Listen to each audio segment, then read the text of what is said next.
नमस्कार, आप देख रहे हैं न्यूज रूम में नेताजी। मैं हूं दीप्ति शाही सिंह। आज न्यूज रूम में हमारे साथ जो शख्स हैं वो पहली बार 1996 में बीजेपी के टिकट से विधायक बने।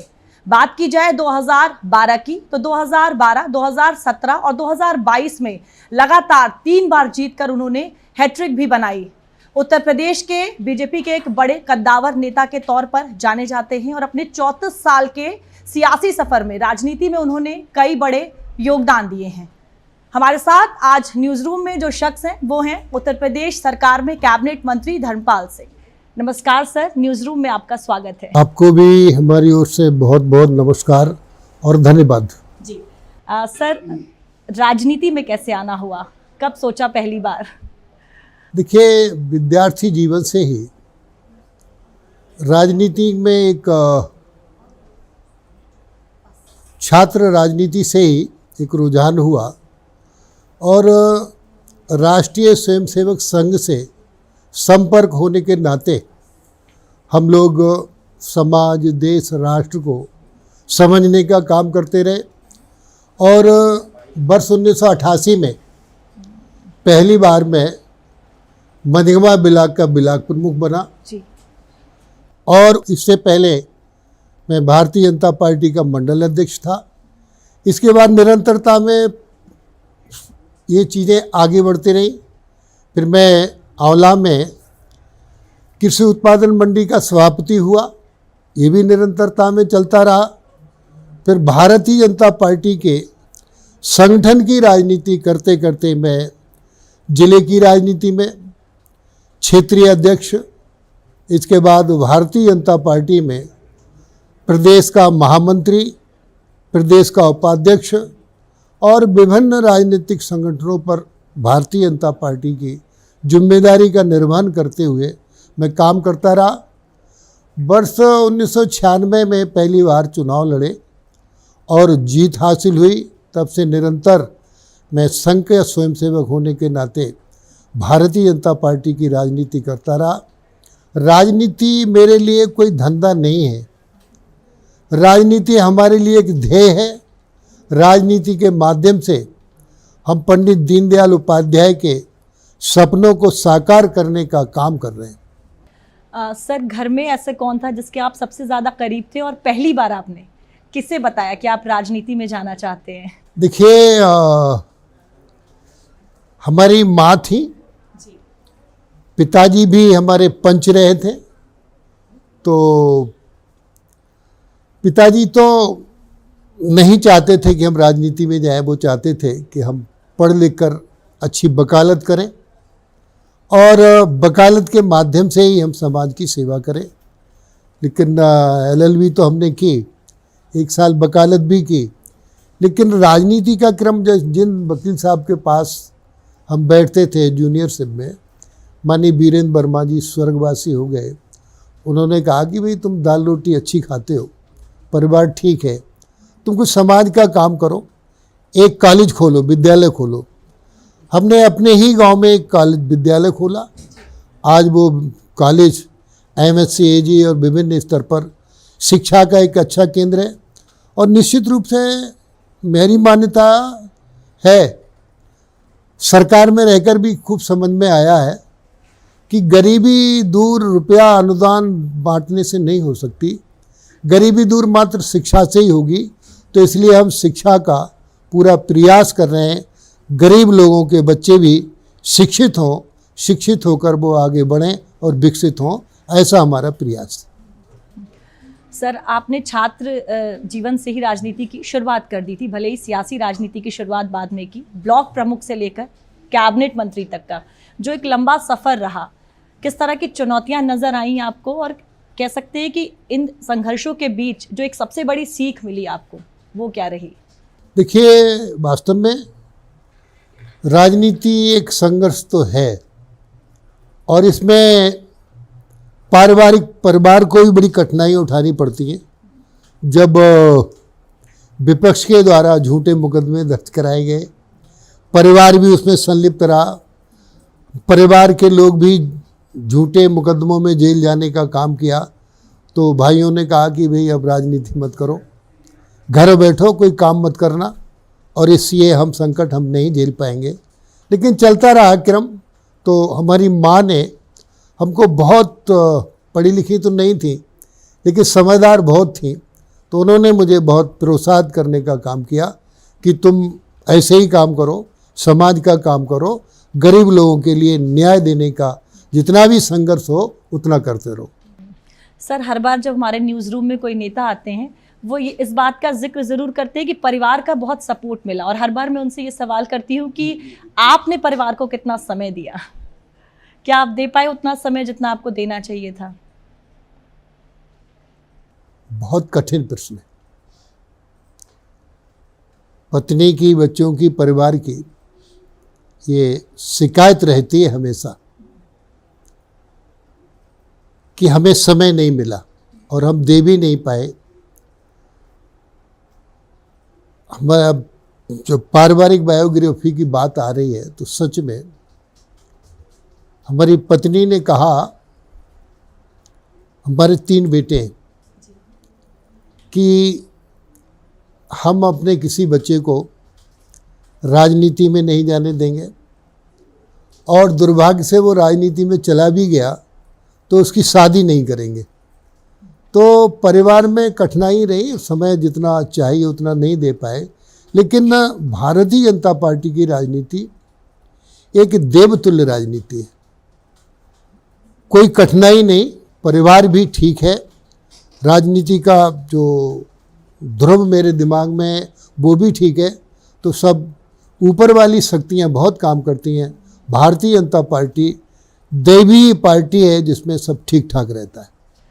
सर, आपने बच्चों की बात की, बच्चों से कितने करीब, बच्चे आपके कितने करीब हैं, और क्या कभी राजनीति को लेकर, जैसे आपने कहा कि पत्नी ने कहा बच्चों को राजनीति में नहीं जाने देंगे, क्या राजनीति को लेकर कभी बात होती है बच्चों से, क्योंकि वो आज के समय के हैं? क्या आपको कोई सजेशंस देते हैं इस तरह की? हाँ, ऐसे है जहाँ, क्योंकि राजनीति का जो एक अनुवंश होता है, वंशानुक्रम, धीरे धीरे अब तुक से क्रमीय में जिस ब्लॉक का ब्लॉक प्रमुख था, उस ब्लॉक का ब्लॉक प्रमुख मेरा बेटा है। बड़ा बेटा डॉक्टर है, मझला भी पढ़ा लिखा है, डॉक्टरी की उसने, वो कॉलेज चला रहा है। तो सब चीज़ें ठीक हैं, लेकिन सब चीज़ें बाई चांस नहीं है, सब प्रभु की कृपा से सब चीज़।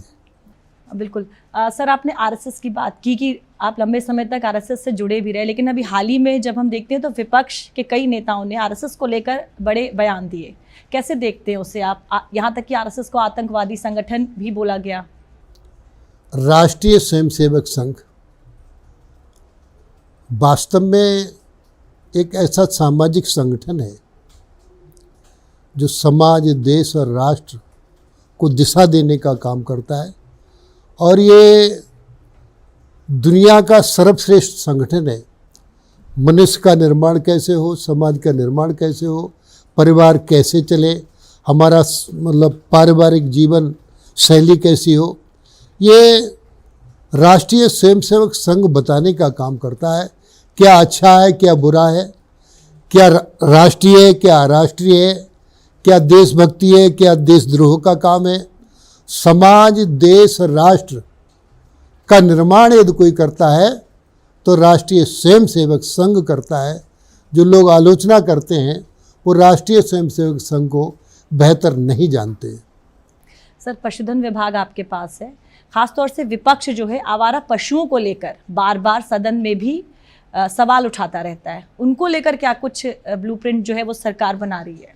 देखिए, गावो राष्ट्रस्य मातरा, गाय राष्ट्र की माताएं हैं, और हमारी भारतीय सभ्यता में गायों का विशेष योगदान रहा, अर्थव्यवस्था में भी विशेष योगदान रहा है। सबसे पहले गांव में नंबर 1 गौशाला, सबसे पहले गौशाला, फिर पाठशाला, इसके बाद व्यायामशाला, फिर यज्ञशाला। इन 4 शालाओं पर पूरी अर्थव्यवस्था, पूरी सामाजिक संरचना सब आधारित होती थी। और जो निराश्रित गौवंश की बात जो है, छुट्टा पशुओं की बात विपक्ष उठाता है, इस बार चुनाव में मुद्दा नहीं बन पाया क्योंकि योगी सरकार निराश्रित गौवंश उसकी प्राथमिकता में है और हम निराश्रित गौवंश को करीब इस समय 12 लाख निराश्रित गायें हमारे गौशालाओं के अंदर हैं। हम इन पर प्रतिदिन 6 करोड़ 24 लाख रुपया रोज खर्च करते हैं। एक गाय पर 50 रुपया रोज हम खर्च करने का काम करते हैं। माननीय उत्तर प्रदेश के मुख्यमंत्री योगी आदित्यनाथ जी गौ भक्त हैं। देश के किसी भी प्रदेश में 50 रुपया प्रतिदिन गाय को नहीं दिया जाता है और अब हमारे उत्तर प्रदेश में प्रतिदिन गाय के संरक्षण के लिए 50 रुपये देने का काम किया जाता है। जो आपने प्रश्न किया दीप्ति जी, छुट्टा पशुओं का, वास्तव में छुट्टा पशु इस समय ज़्यादा हो सकते। पिछली सरकारों में अब की सरकारों में अंतर है। पिछली सरकार की प्राथमिकता गाय नहीं थी, कसाई थी, किसान नहीं था। हमारी सरकार की, योगी सरकार की प्राथमिकता किसान है, कसाई नहीं, गाय है। क्योंकि पिछली सरकारों में गाय कसाई को देखकर कांपती थी। योगी सरकार में गाय को देखकर कसाई कांपने का काम करता है। तो ये जो इस समय ये सब रुकावट आई है और अब हमारी प्राथमिकता है कोई भी निराश्रित गौवंश किसानों के खेतों में, सड़कों पर, गलियों में दिखाई ना दे और इसको हम निरंतरता में, आज ही हम करीब 12 वृहद गौ संरक्षण केंद्रों का लोकार्पण करके मैं आया हूँ। हम निरंतरता में आगे बढ़ने का काम कर रहे हैं। अब निराश्रित गौवंश समस्या नहीं है, इसका हम समाधान पूरी तरीके से कर रहे हैं। उत्तर प्रदेश में जो इस समय मैंने कहा कि गाय समस्या नहीं है, हम गाय के दूध के साथ साथ गाय के गोबर पर भी काम करेंगे क्योंकि देसी गाय का दूध अमृत है। यदि किसी परिवार को 1 लीटर देसी गाय का दूध मिल जाए तो मानो उसको अमृत मिल गया। तो इसलिए देसी गायों का संरक्षण करने का हम काम कर रहे हैं। देसी गायों में हम नस्ल सुधार करने का काम कर रहे हैं। सीमन देसी, क्योंकि अब हमने जनता से अपील की है, किसानों से अपील की है कि वो गायों को नेचुरल गर्भाधान ना करा के AI कृत्रिम गर्भाधान करावें।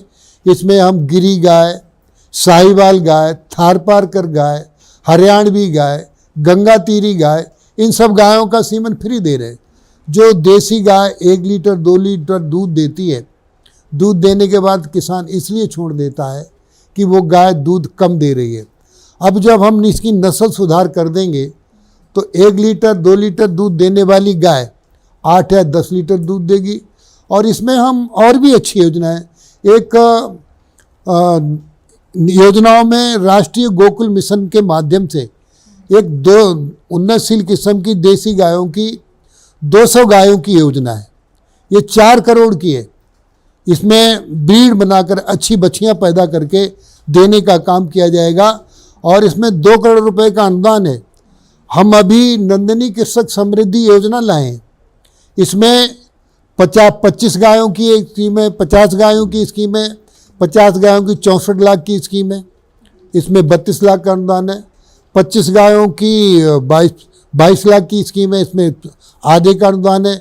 हम 2 गायों तक की स्कीम ले आए हैं और हम अच्छी नस्ल की गाय, यदि कोई किसान 2 गाय, गिरी गाय, साहिवाल गाय, उन्नत नस्ल की गाय गुजरात, हरियाणा, पंजाब से खरीद के लाता है तो एक गाय पर हम 80,000 रुपये का अनुदान देते हैं ट्रांसपोर्ट के लिए। 2 गायों पर 1,60,000 रुपये का अनुदान देते हैं। तो इस तरीके से अब गाय समस्या नहीं है, अब गाय संपत्ति देने वाली व्यवस्था है। इसलिए गाय किसान अब छोड़ने का काम नहीं करेगा। अभी तक जो एक्सीडेंट वगैरह होते, गाय रात में दिखाई नहीं देती, तो हम इन गायों के गले में रेडियम बेल्ट डाल रहे हैं। रेडियम बेल्ट जब पड़ी होगी तो लाइट में चमकेगी, इसलिए गाय भी एक्सीडेंट से बचेगी और व्यक्ति भी जो टकराता है वो भी एक्सीडेंट से बचेगा। ना गाय घायल होगी और ना व्यक्ति घायल होगा। ये भी हम व्यवस्था बहुत जल्दी कर रहे हैं। सर, क्या धर्म में आपकी आस्था है और क्या आपको लगता है कि धर्म और राजनीति दोनों चीज़ों को अलग रखना चाहिए, यानी कि राजनीति में जो है धर्म की बातें नहीं होनी चाहिए? राजनीति में निश्चित रूप से धर्म की बातें होनी चाहिए। राजनीति और धर्म अलग नहीं होना चाहिए। धार्यति सा धर्मा, जो धारण किया जाता है वो धर्म है।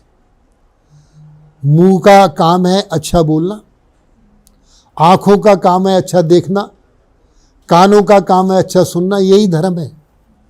हम अच्छा बोलें, अच्छा सुने, अच्छा देखें तो कल्याण ही होगा, खराब काम नहीं होगा।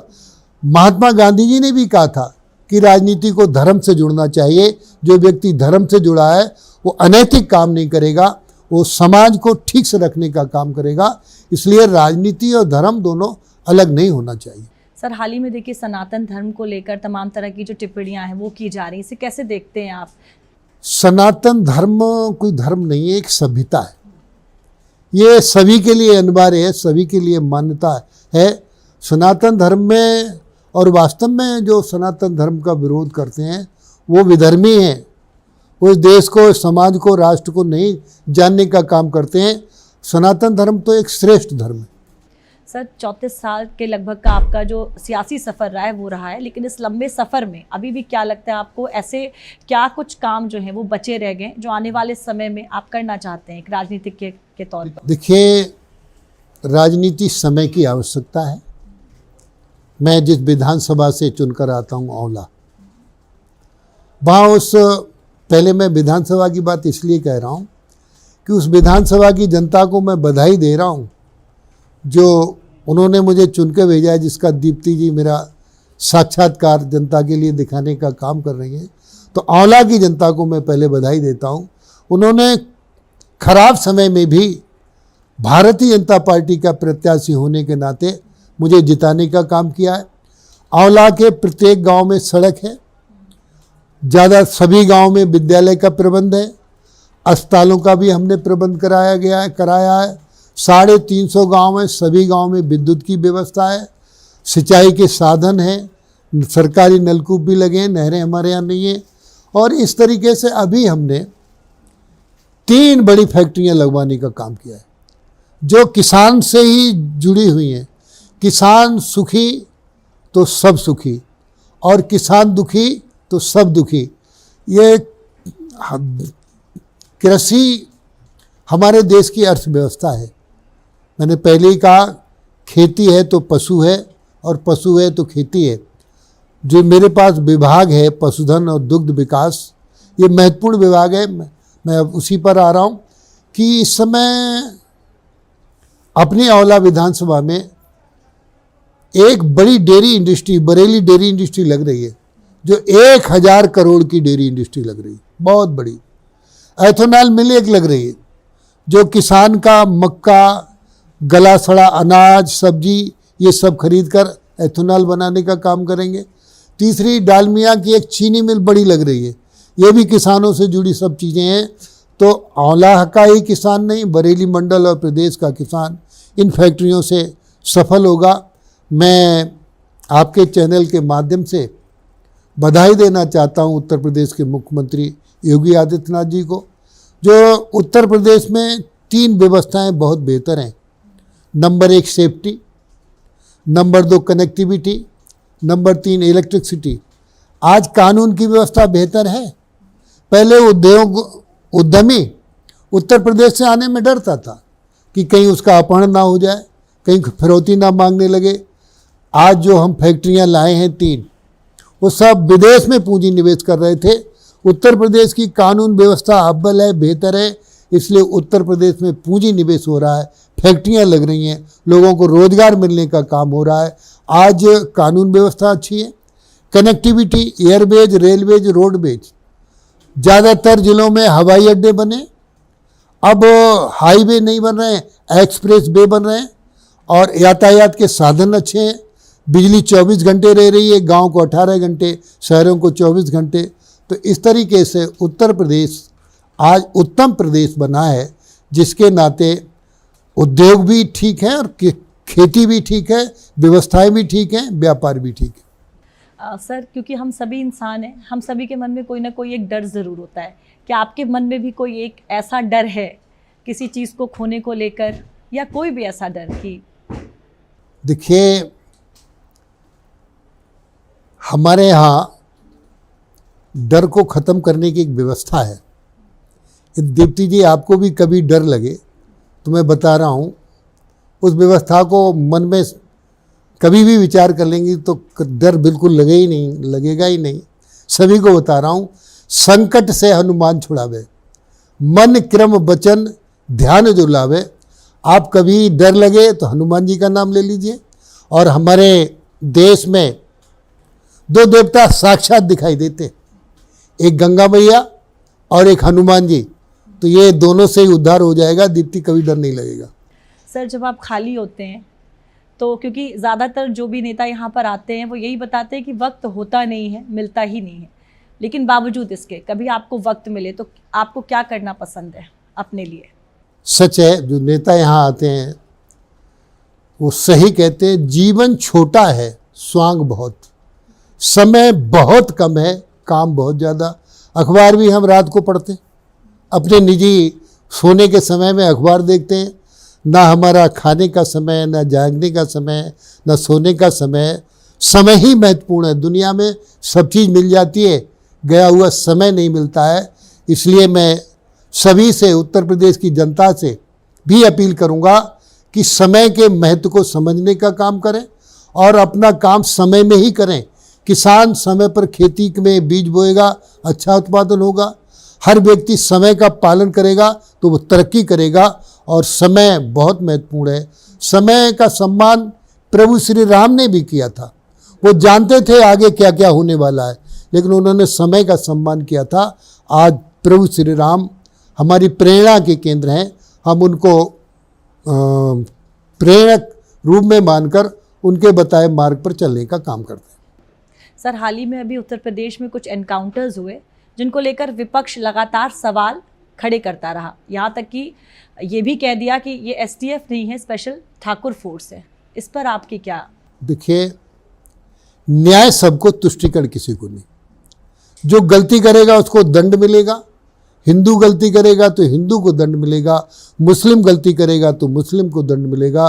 विपक्ष के लोग जो बहुत महत्वपूर्ण पदों पे भी रहते हैं, अपराधियों में भी बिरादरी देखने का काम करते हैं, जो बहुत घातक है, बहुत खतरनाक है। अपराधी अपराधी होता है, अपराधी की कोई बिरादरी नहीं होती, ना वो हिंदू होता है ना मुसलमान होता है, वो सिर्फ अपराधी होता है। आज मैं बधाई देना चाहूँगा मुख्यमंत्री योगी आदित्यनाथ जी को। और इस समय राजनीति का, दीप्ति जी, स्वर्णिम युग है, ऐसा युग आने वाला नहीं। देश के प्रधानमंत्री माननीय नरेंद्र मोदी जी कर्मयोगी हैं और उत्तर प्रदेश के मुख्यमंत्री योगी आदित्यनाथ जी जन्मयोगी हैं। एक कर्मयोगी और एक जन्मयोगी, ये योगियों की सरकार है, भोगियों की नहीं। इसलिए देश की और प्रदेश की जनता बहुत अच्छा अनुभव कर रही है। सर, हमारे न्यूज़ रूम में भी कुछ सहयोगी हैं जो आपसे सवाल पूछना चाहते हैं। हाँ सर, जैसे कि आपने बताया कि आज ही आप कई सारी गौशालाओं का लोकार्पण करके आए हैं। हमारे यहाँ भी कई गौशालाएं हमारे आसपास क्षेत्र में, वहाँ देख रहे हैं कि आज भी पर्याप्त पशुओं को चारा नहीं मिल रहा और कई गायें, गौवंश अपने आप डेथ हो जा रही उनकी। तो कहाँ कमी रहती है? अधिकारी कमी कर रहे हैं या फिर प्रशासन पूरी तरह से उन पर मॉनिटरिंग नहीं कर पा रहा है? आज भी वर्चुअल बैठक के द्वारा 75 जिलों के सीबीओज को निर्देशित किया है, क्योंकि अब गायों के चारा, पानी, भूसे के प्रबंधन में 75 जिलों में हमने भूसा बैंक बनाए और इस समय गोचर भूमियां हैं, जो गोचर भूमियों पे कब्जे थे, हमारे चरागाह की भूमियों पे कब्जे थे, इनको हमने कब्जा मुक्त करा के चारा बुवाने का काम किया है। ये जो समस्या आपने बताई है, ये कहीं होगी तो उसको सुधार करने के लिए निर्देश दिया है। अब गाय गौशाला में भी भूखी नहीं रहेगी। विधानसभा चुनाव के नतीजे हैं, जम्मू कश्मीर में पार्टी को मन मुताबिक नतीजे नहीं मिले हैं। जैसे अभी लोकसभा का चुनाव हुआ था तो बीजेपी को उत्तर प्रदेश से कम सीटें मिली थी, तब आप लोगों ने कहा था विपक्ष ने भ्रम फैलाया कई चीज़ों को लेकर।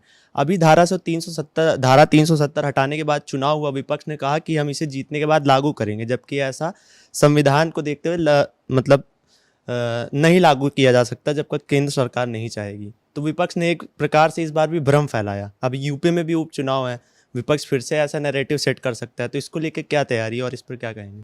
देखिए, प्रजातंत्र में भ्रामक प्रचार कभी कभी सफल हो जाता है।